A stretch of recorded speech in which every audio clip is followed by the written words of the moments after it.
El diputado colorado Ope Pasqué asumió el martes pasado como nuevo presidente de la Cámara de Representantes. Y el discurso que pronunció ese día no pasó desapercibido. El presidente Lacalle Pou lo definió como una clase de ciencia política, pero en general a todos les impresionó el alegato que ocupó buena parte del mensaje, donde Pasqué reivindicó la política, los partidos políticos y especialmente la institucionalidad democrática que sostuvo es el rasgo central de la identidad nacional. Ya sobre el final, Pasqué expuso algunas líneas de trabajo que va a impulsar para mejorar la tarea parlamentaria, entre ellas la introducción del voto electrónico de los diputados, tantas veces demorado, un control de la calidad de la redacción de los textos y el seguimiento de los impactos que tienen las normas que se votan en esa Cámara. Bueno, sobre esos temas vamos a conversar en los próximos minutos con el doctor Ope Pasqué. Doctor Pasqué, buen día, gracias por acompañarnos. Buen día, ¿qué tal? Gracias por la invitación. Llamó la atención el énfasis y el tiempo que dedicó en su discurso del martes a eso, ¿no? A eso que yo señalaba recién, reivindicar la política, los partidos, la institucionalidad democrática en Uruguay. ¿Por qué? ¿Por qué entendió necesario ir por ese lado en este momento? Bueno, por varias razones. El 1 de marzo, cuando se elige el presidente de la Cámara para cada año, que es una ocasión relevante desde el punto de vista institucional, y el discurso, me parece a mí, no puede ser solo una expresión de sentimientos personales o de agradecimientos, tiene que ir a algunos de esos aspectos institucionales que para mí son muy importantes. Yo creo, como lo dije en el discurso, que la institucionalidad democrática es el rasgo central de la identidad nacional y es bueno tenerlo presente cuando el país tiene frente a sí un escenario internacional, un escenario global, muy cambiante, muy complejo y además peligroso, porque estamos viendo que algo que creíamos desterrado ya propio de otra época, como es la guerra entre las naciones, vuelve a presentarse en Europa Oriental. Entonces, frente a ese escenario cambiante, complejo y peligroso, tengamos bien presente cuáles son como país nuestras fortalezas. Y yo creo que la principal fortaleza del Uruguay es su institucionalidad democrática. Esa es nuestra tarjeta de presentación frente al mundo, además. Agrego otra frase suya para que el oyente entienda hasta dónde iba, ¿no? Dijo: para nosotros, la patria es la república, sus libertades y garantías, sus instituciones y sus leyes. Exactamente. Yo creo que ese patriotismo constitucional, como algunos dicen, es el uruguayo. Lo que nos vincula es eso. No es un mandato de la tierra ni de la sangre. Es la convivencia bajo reglas aceptadas por todos que se expresan fundamentalmente en la Constitución de la República. Yo lo siento así, creo que muchos compatriotas comparten esa visión de las cosas y creo que lo que nos ha permitido históricamente es recibir a inmigrantes de todas partes del mundo, integrarlos a la sociedad uruguaya y formar todos juntos una nación. Y creo que hay que tenerlo presente, insisto, cuando enfrentamos tantos desafíos en un mundo tan complejo y tan cambiante. Y hay que decirlo cuando desde distintos ámbitos, también en el mundo entero, se ataca a las instituciones, a los partidos políticos, a la gente que hace política, y hay, bueno, esas corrientes de opinión que lo cuestionan todo y uno dice, bueno, sí, tal o cual crítica podrá ser pertinente, pero ¿qué nos proponen en lugar de esto? Si hacemos caudal de los defectos y vicios de la democracia, que por supuesto los tiene, bueno, en lugar de esto, ¿qué viene? ¿Alguna clase de autocracia? ¿Cuál es la propuesta? No conozco ninguna que merezca ser apoyada.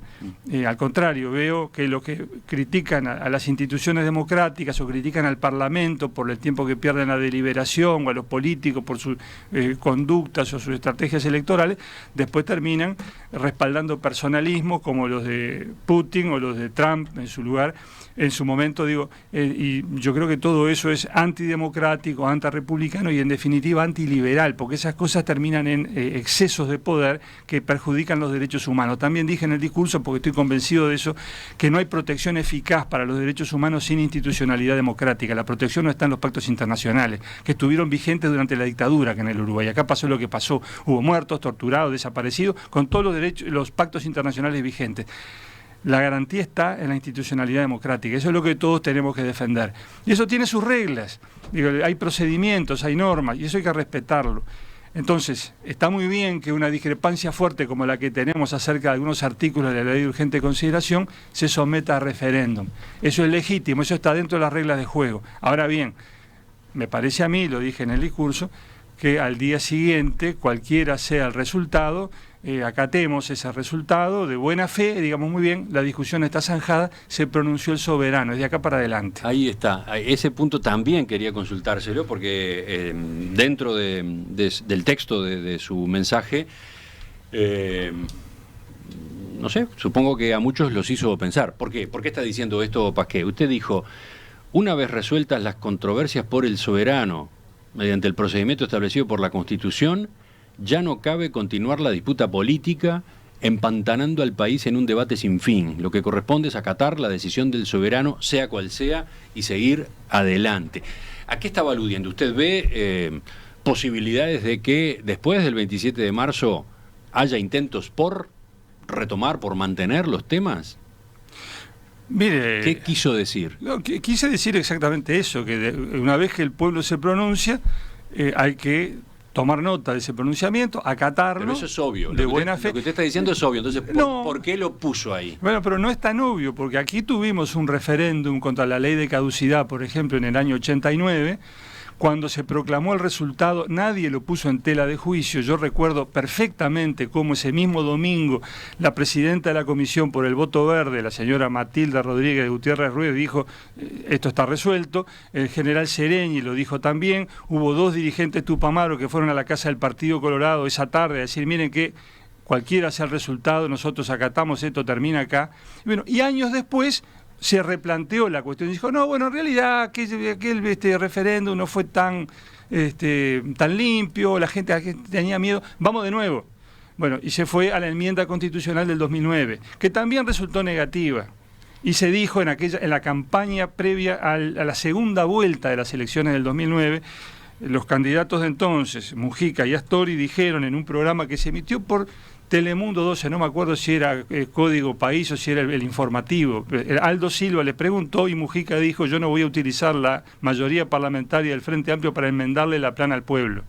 Entonces, con esos antecedentes a la vista, porque después vino la ley llamada interpretativa de la ley de caducidad, que en definitiva fue el vaciamiento de esa ley. Entonces, con esos antecedentes a la vista, yo digo, bueno, el referéndum es el 27 de marzo, ese día están todas las garantías dadas, nadie cuestiona cómo está funcionando el sistema, al día siguiente acatemos todos al resultado. Y lo digo también... Pero a ver, un segundo, en la alusión que ese planteo pueda tener a la campaña del sí, a la campaña de quienes quieren derogar, ¿qué podría ocurrir después del 27 de marzo si triunfara el no? ¿Qué podrían hacer los que impugnan 135 artículos de la LUC? ¿No?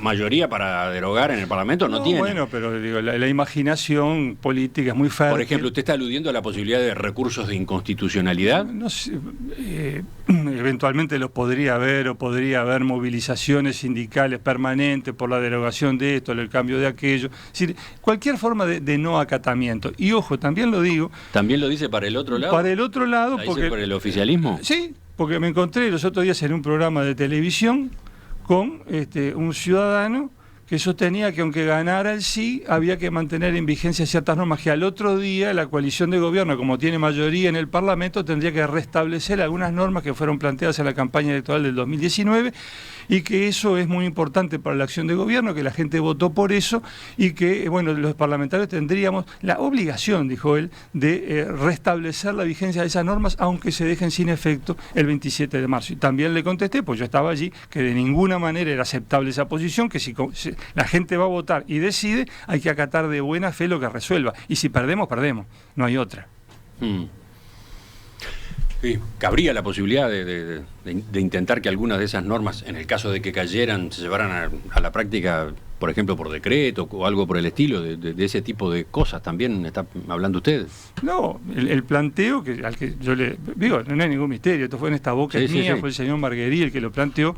Dijo, bueno, hay que jurídicamente es posible sancionar una ley que vuelva a poner en vigencia lo que se derogó. Está bien, pero existirían otros mecanismos también. Sí, también, bueno, en cualquier caso, digo, si vamos a cumplir de buena fe el veredicto popular, que es lo único que democráticamente corresponde, no cabe ninguna martingala de esa, ni ley, ni decreto, ni resolución, ni nada. Acatar de buena fe. O sea, para usted es importante que el tema se termine el 27 de marzo. Claro, porque eso demuestra, digamos, la bondad, la virtud del sistema, que le da al soberano la última palabra en estos casos. Pero bueno, la contracara de eso obligatoria para mí es que el sistema político, las autoridades representativas respetan la voluntad del soberano, porque si no, ¿para qué llamamos a la gente a votar? Es una de todos modos, hay un vacío legal en esa materia, ¿no? Quiero decir, ¿por cuánto tiempo vale un pronunciamiento de la ciudadanía en las urnas, en un referéndum o en un plebiscito? Eso no está dicho en la Constitución. No está dicho. Desde el punto de vista jurídico no hay limitación. Pero creo que había un estudio de Oscar Bottinelli que medía los tiempos y decía que se estima como algo así como 20 años, que es lo que tácitamente se entiende como plazo de vigencia de ese veredicto popular. Es un pacto no escrito. Claro, algo así. Bueno, en fin, eso puede cambiar, pero lo que me parece clarísimo es que no se puede, en este periodo de gobierno, volver sobre lo que el pueblo decidió. Eso ya está. Y para terminar, le pregunto por un párrafo que estaba, creo, inmediatamente antes en su discurso. Usted habló de la necesidad que tiene el país de encarar reformas sobre temas importantes, ¿no? Educación, empleo, ambiente, y dijo: sobre muchos de esos temas, los partidos aquí representados tienen visiones distintas y es natural que así sea. En una democracia auténtica como la uruguaya no suele haber unanimidades. Por eso necesitamos un acuerdo básico, un acuerdo fundamental más importante que nuestras diferencias, que no puede ser otro que el respeto a la Constitución. Ese es el marco inquebrantable para procesar y resolver nuestras discrepancias. ¿Lo dijo a propósito de esto que recién estábamos hablando, o era más general esta inquietud del respeto a la Constitución? Yo lo digo de manera general. Se aplica a este tema que recién tratamos, pero creo que tiene valor general. Ese es el marco indispensable. Y de nuevo, ¿no es obvio? ¿Por qué lo dice? No me parece que sea obvio, pero en todo caso creo que no está de más repetirlo, porque cada generación tiene que repetir el aprendizaje de civismo que realizó la generación anterior. Hay cosas que para los de mi generación son obvias, hasta nociones elementales de cómo funciona el sistema electoral, y una vez que la gente más joven no la tiene así de clara. Entonces hay que repetir esas cosas. Yo creo que es la enseñanza que se transmite de generación en generación. El valor de la Constitución, el sufragio como base de la legitimidad de los gobiernos, el respeto por los derechos humanos, la separación de poderes. Sí, todo eso es obvio, pero como la gente no nace sabiendo, los muchachos que tienen 14, 15, 20 años, ¿quién se los dice? No lo dicen, digamos, los diarios, que en otra época, cuando yo era niño y leía, los maestros y los profesores del liceo nos mandaban a leer los diarios para no tener faltas de ortografía. ¿Quién lee los diarios hoy? La muchachada de esa edad, todo el telefonito, internet, etcétera. Los diarios impartían lecciones de civismo, explicaban en cada fecha patria qué era lo que se conmemoraba, por qué, lo que había pasado, yo que sé, el grito de Asensio, las instituciones del año 13, todo eso no corre más. Explicaban el ABC del sistema democrático, el ABC de un sistema electoral muy complejo, pero que, como lo escuché decir alguna vez al doctor Sanguinetti, hasta los mozos de café podían explicárselo a cualquier visitante extranjero, con las acumulaciones por sublema y en algún momento hasta por distintivo. Todo eso se ha ido perdiendo. Entonces, seamos conscientes de esa erosión del civismo. Y entonces, insistamos sobre eso, por lo menos los que tenemos responsabilidades en el sistema. Decir, mire, esta es la regla básica. Dentro de la Constitución, todo, y fuera de la Constitución, nada, como lo dijo en su momento, recuerdo el presidente Vázquez. Son las coincidencias básicas entre los uruguayos. Yo estoy de acuerdo, estoy seguro de que usted convoca acá a cualquier dirigente de la oposición actual y no le va a decir lo contrario, no le va a decir, mira, la Constitución, vamos a ver. Por eso la pregunta. Insistamos eso, con esas cosas que son la base, a mi juicio, de la identidad nacional. ¿Qué puede hacer un presidente de la Cámara de Representantes? Es un año nada más el periodo, ¿no? ¿Qué cambios puede introducir? ¿Qué giro le puede dar a ese ámbito parlamentario? Bueno, vamos a charlar con el diputado Pasqué enseguida a propósito de algunos anuncios que hizo. El diputado colorado Ope Pasqué asumió el martes pasado, 1 de marzo, como nuevo presidente de la Cámara de Representantes. En su discurso hizo una defensa del sistema de partidos políticos y las instituciones democráticas en Uruguay y además expuso algunas líneas de trabajo para mejorar la tarea parlamentaria. Bueno, de eso estamos conversando con él esta mañana en Perspectiva. Doctor Pasqué, usted tiene una amplia experiencia parlamentaria. Ingresó a la Cámara en la primera legislatura posterior a la dictadura, la del regreso a la democracia. Pero no estuvo desde entonces de manera continua en el Poder Legislativo, ¿no? No, estuve 20 años fuera del Parlamento. Después de aquel periodo, estuvo 20 afuera. Sí, sin ocupar ningún cargo público, ganándome la vida en el ejercicio liberal de la abogacía. Estuvo en la tertulia en aquel periodo. Claro que sí. Algunos años estuvo en la tertulia. Regresó en 2010 como senador. Sí, señor. En el periodo siguiente, 2015, volvió a la Cámara de Diputados y ahora la integra de nuevo, electo en los comicios de 2019, ¿no? Exactamente. Esa es su historia. Supongo que de esa experiencia se nutre para estos anuncios que hizo sobre lo que pretende encarar en este año. Bueno, sí, uno después de un tiempo se hace una idea de cómo son las cosas y cómo deberían ser según el criterio personal, y me parece, por ejemplo, que el voto electrónico es algo que le estamos debiendo a la ciudadanía desde hace mucho tiempo. Los oyentes capaz que no saben esto, capaz que no lo han registrado. El voto electrónico, o sea, un sistema que permita dejar registrado qué vota en cada una de las decisiones que se toman en la Cámara cada uno de los diputados.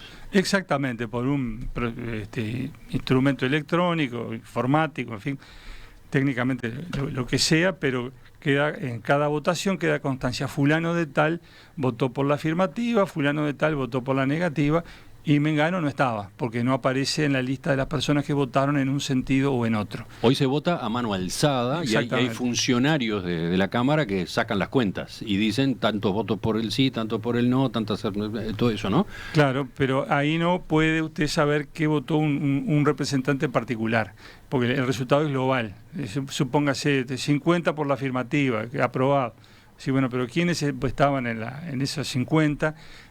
Quiénes votaron por la negativa o quiénes no estaban, eso tampoco se sabe. Me parece que la ciudadanía tiene derecho a saber cómo votan sus representantes y, en primer lugar, si están presentes cuando se vota lo que se vota. El voto electrónico es una herramienta elemental que existe en buena parte del mundo y que acá se posterga una y otra vez. Claro, el suyo sería el cuarto intento. ¿Cómo se ve? ¿Se ve con fe, con confianza para lograrlo? Me veo con la obligación de intentarlo, porque como usted decía recién, son varios parlamentos del mundo los que lo tienen, nuestros vecinos lo tienen. Digo, no estamos planteando una innovación desconocida y peligrosa, que vaya a saber qué pasa con el voto electrónico. No, se aplica en varios parlamentos del mundo, está perfectamente estudiado, la tecnología está a punto, se puede hacer. Lo que se necesita es voluntad política para hacerlo. Que puede generar alguna dificultad, que hay que preverla de antemano y regularla para que todo esto sea perfectamente transparente y dé garantías para todos. De acuerdo, por supuesto, acá nadie se propone hacer, yo no me propongo hacer nada de manera inconsulta, todo esto tiene que ser ampliamente consultado con los partidos políticos, y si no hay acuerdo entre ellos, esto no se puede hacer, es así de fácil. El viernes pasado en la tertulia habló de este tema Gonzalo Pérez del Castillo, que ha participado en algunos proyectos de modernización parlamentaria acá en Uruguay.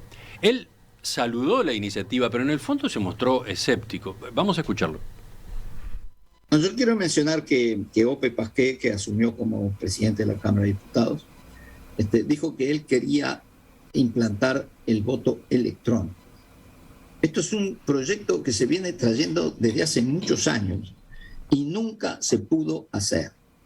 Y no se pudo hacer porque la relación entre los legisladores y los funcionarios dentro del Parlamento es una relación muy complicada, para no llamarlo de otra manera. Muy complicada. Yo espero que él lo pueda hacer.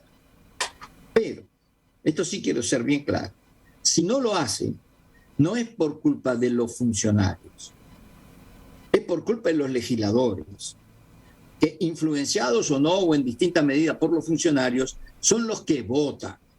Y si tú votás, las cosas se hacen. Ahora, si a ti de alguna manera te impiden votar o te convencen que no tenés que votar porque eso afecta a esto, aquello, aquel otro reparto o escalafón, entonces el legislador no vota. Pero la culpa es del legislador. no es del funcionario. Así que yo le deseo la mejor suerte a Ope Pasquet, a ver si lo saca, porque realmente que en el Parlamento uruguayo no se haya introducido un sistema por el cual tú podés saber qué votó cada representante, que hoy día no lo podés saber, porque cuentan y después te dan los números, pero no sabés quién votó qué, es lamentable. ¿Ese tipo de factores que menciona Pérez del Castillo están detrás de esta demora?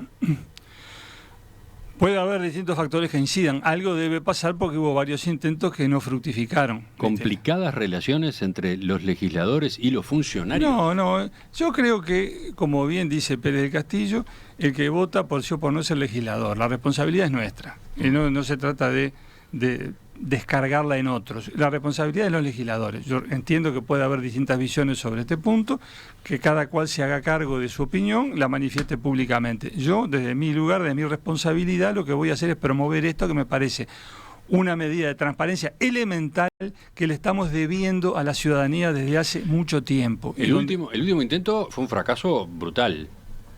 Ocurrió en 2013, durante la presidencia de la Cámara de otro Colorado, Germán Cardoso.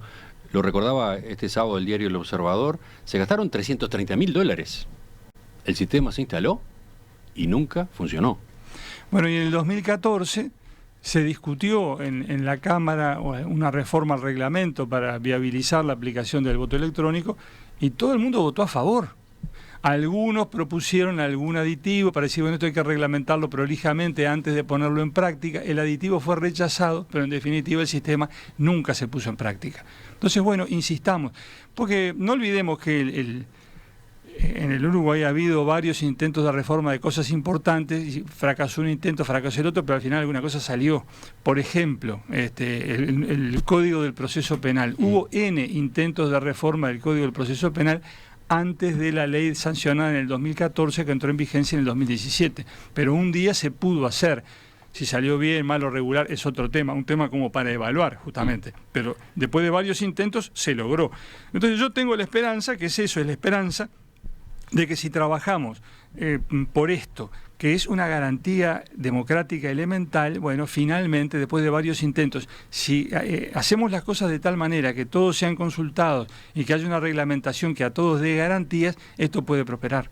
Me preocupa que incluso se haya tirado dinero, ¿no? Estamos hablando de cifras significativas. Ni que hablar, muy significativas, muy significativas. No podemos tener dinero dilapidado en algo que después no se aplica. Entonces, en todo caso, habrá que dar muy prolijas explicaciones, ¿no? Y hacerse cargo cada uno de su responsabilidad. Otro de los planos en los que usted quiere mejorar el trabajo parlamentario es el del asesoramiento, pero por el lado del seguimiento de los impactos de los proyectos que se aprueban. Cuéntenos a propósito de esta posibilidad. Sí, porque digo, nosotros no contamos con eso hoy por hoy. Salvo los estudios que desde fuera del Parlamento alguien decida hacer, que bueno, se podrán utilizar como insumos hoy o mañana, pero el Parlamento mismo no hace el seguimiento de aquellas leyes que considera importantes y bueno, me parece necesario retroalimentarnos con la información relativa a los resultados que produce la aplicación de la ley. ¿Está saliendo mal? ¿Está saliendo bien? ¿Qué problemas hay? ¿En cuántos casos funcionó bien? ¿En cuántos casos funcionó mal?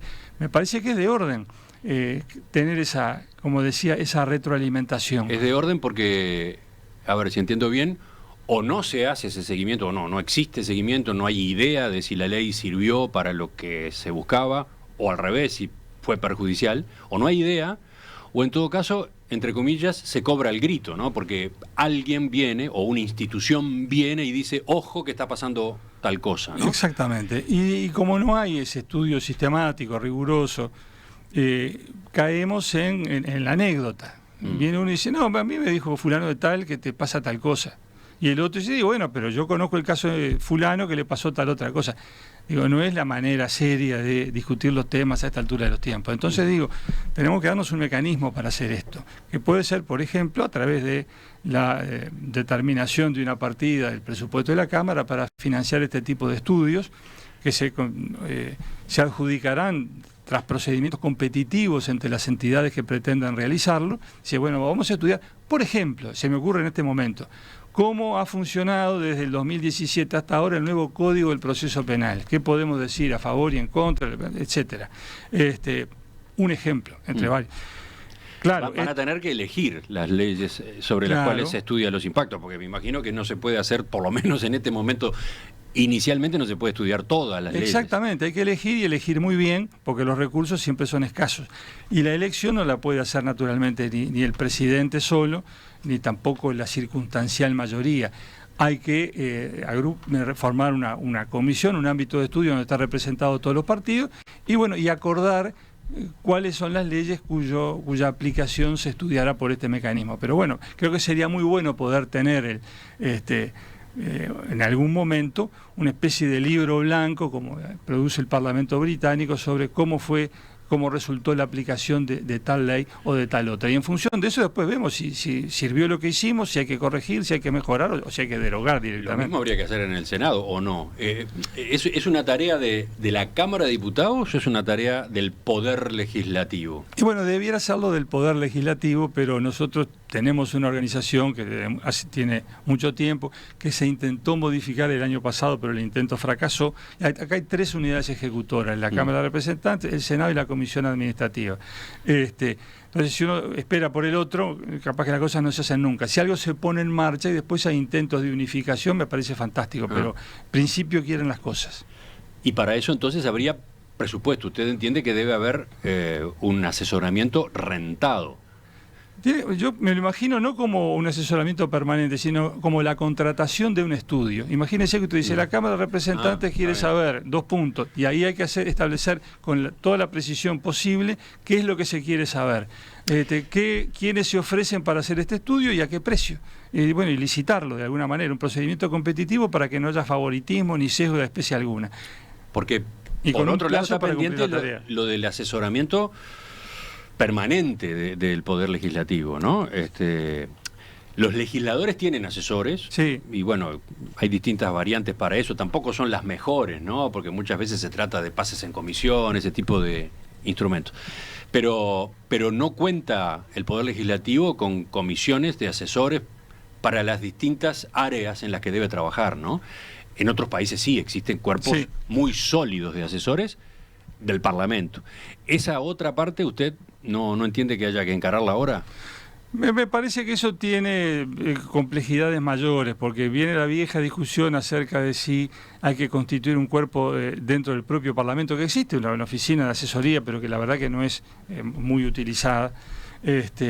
Si tiene que ser un cuerpo de asesores institucional del propio Parlamento, o si cada partido proveerá al asesoramiento de sus legisladores.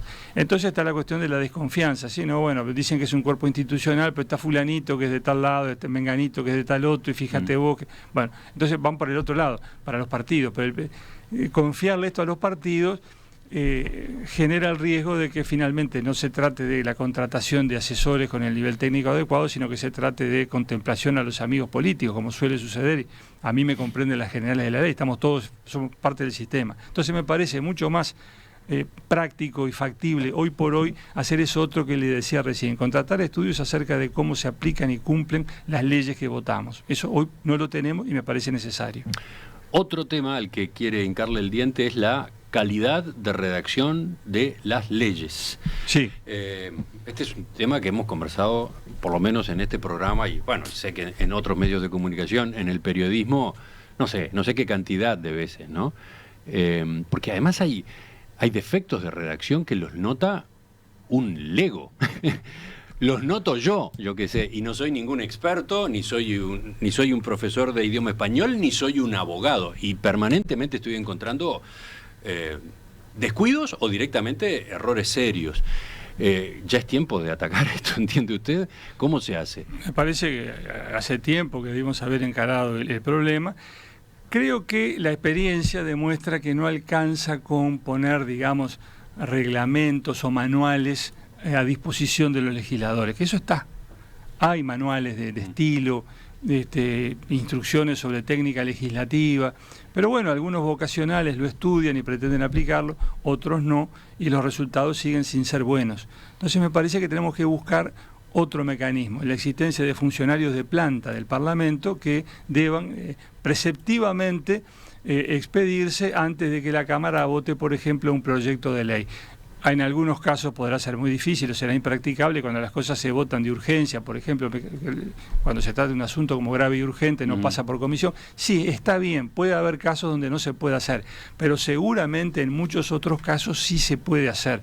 Vamos por lo que se puede hacer y vemos cómo resolvemos después lo otro. Pero hay mucha cosa para hacer que se puede hacer ahora. Yo digo, alguien... Estamos hablando de que muchas veces lo que hay en esos textos son, ¿cómo decirlo?, desperfectos significativos, ¿no? No es solamente de que el sujeto era masculino y se le puso un adjetivo negativo, que pasa. Ocurren muchas veces, a partir de esos problemas de redacción, dificultades en la aplicación de las leyes. Sí, claro. Confusión a propósito de cuál es el alcance, etcétera, ¿no? Problemas de puntuación. Yo digo siempre, las comas son muy importantes, le cambian el sentido a la frase. Entonces después dicen, esa frase de boliche, ¿no?, que todos escuchamos, bueno, vos igual me entendés. Sí, bueno, pero una cosa es en el boliche y otra cosa es en la ley. Hay que decir claro y precisamente qué es lo que uno quiere decir, cuál es la voluntad política del cuerpo, porque si no, genera dificultades de interpretación y de aplicación de la ley. No tenemos derecho a generar esos problemas. Que nos critiquen por la voluntad política, decir, bueno, el propósito de ustedes está mal, pero que no nos critiquen por poner mal las comas, porque no tenemos derecho a cometer esos errores. ¿Y esto se arregla rápido? De vuelta, por ejemplo, desde el punto de vista del presupuesto, ¿qué implica? Mire, puede implicar, por ejemplo, la creación de un número muy reducido de cargos para personas que sean idóneas en este tipo de cuestiones. Sean, como dije yo, creo en algún momento, profesores de idioma español, o sea, como me dijo algún periodista, bueno, correctores, los viejos correctores de los diarios. Sí, claro, puede ser perfectamente.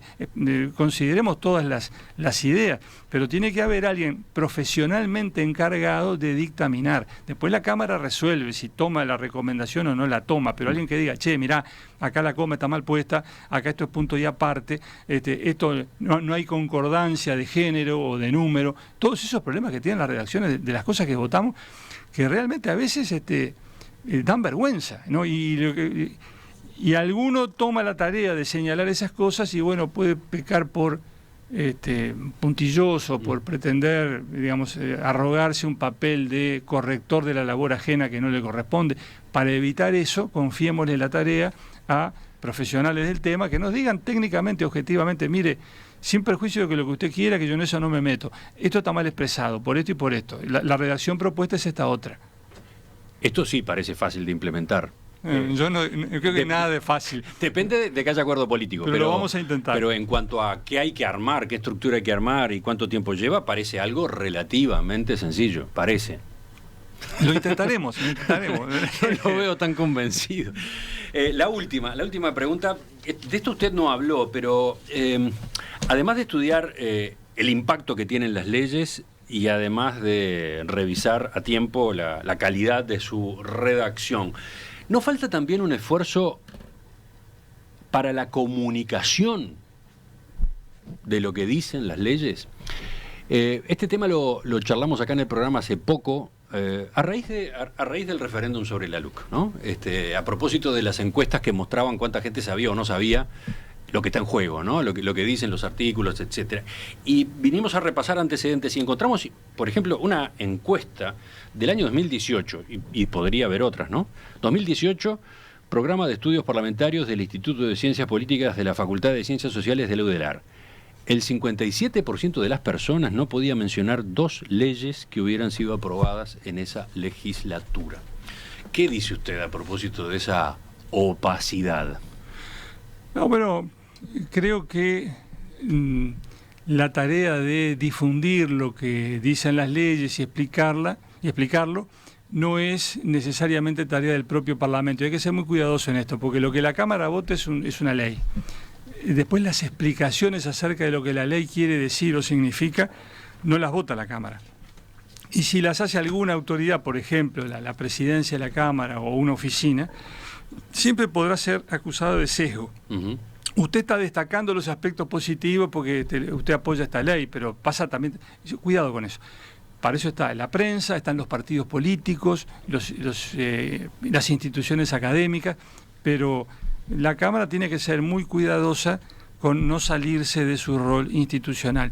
Es lo mismo que dice en cada elección la Corte Electoral. Nosotros damos resultados, no damos encuestas, ¿no? Eso es seguro.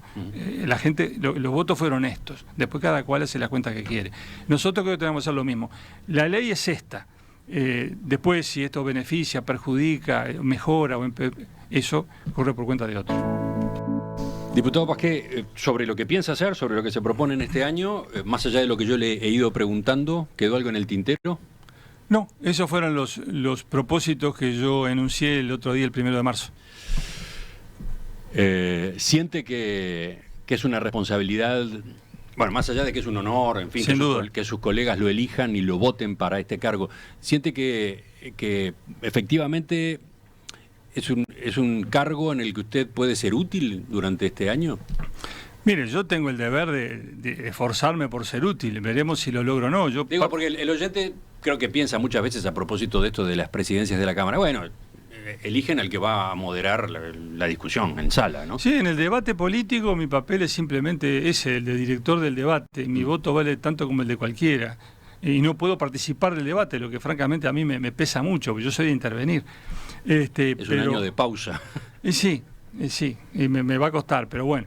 Pero en el plano administrativo uno puede proponer reformas. Yo tengo claro que el mandato del presidente es muy breve, es 1 año, 9 meses en realidad, y que si los partidos políticos no acompañan, esto está destinado a no tener resultados. El empeño va a ser estéril. Así que lo primero es conversar, consultar, tratar de acordar, tener presente aquello de que lo mejor suele ser enemigo de lo bueno, pero buscar resultados. Me parece que estos que he planteado son resultados que si se logran van a mejorar el trabajo parlamentario, y si yo logro eso me daré por satisfecho. Doctor Ope Pasqué, diputado en 3 ocasiones, ¿no? Sí. Senador en un periodo, subsecretario de Relaciones Exteriores de marzo de 1988 a agosto de 1989, cuando el canciller era Luis Barrios Tassano. Bueno, ahora presidente de la Cámara. Gracias por acompañarnos esta mañana. De nuevo, gracias por la invitación. Volvemos a conversar entonces en los próximos meses. Con mucho gusto.